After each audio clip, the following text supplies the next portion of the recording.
కాబట్టి ఈరోజు తల్లికి వందనం 10,000 కోట్ల రూపాయలు ఇవ్వడం అనేది ఎప్పుడూ జరగలేదు.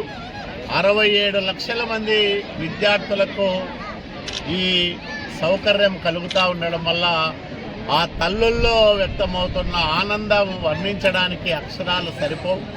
అంత అద్భుతంగా విద్యారంగాన్ని తీర్చిదిద్దుతున్న నారా లోకేష్ బాబు గారికి పేద పిల్లల తరఫున వాళ్ళ తల్లిదండ్రుల తరఫున మనస్ఫూర్తిగా ధన్యవాదాలు, కృతజ్ఞతలు తెలియజేస్తూ ఉన్నాం.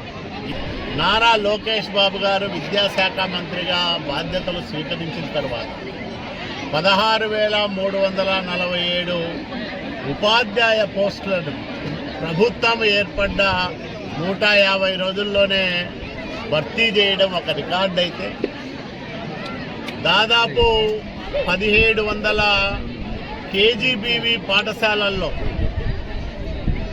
అదనపు తరగతి గదులతో పాటు హాస్టళ్ళు భవనాలు నిర్మించి ఇంటర్మీడియట్ విద్యను కూడా ప్రవేశపెట్టడం వల్ల ఆడపిల్లలు ఉన్నత చదువులు చదువుకోవడానికి మార్గం సుగమమైంది.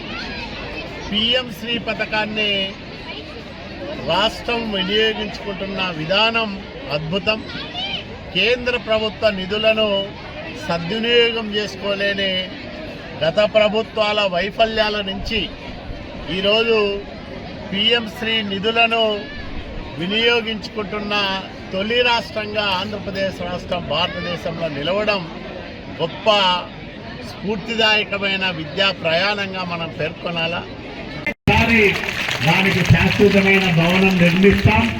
ఈ పాఠశాల లీడ్ స్కూల్గా మారబోతా ఉంది కాబట్టి ఒక స్కూల్ ఆఫ్ ఎక్సలెన్స్ గా బీఈహెచ్ హై స్కూల్ నిలుస్తుంది.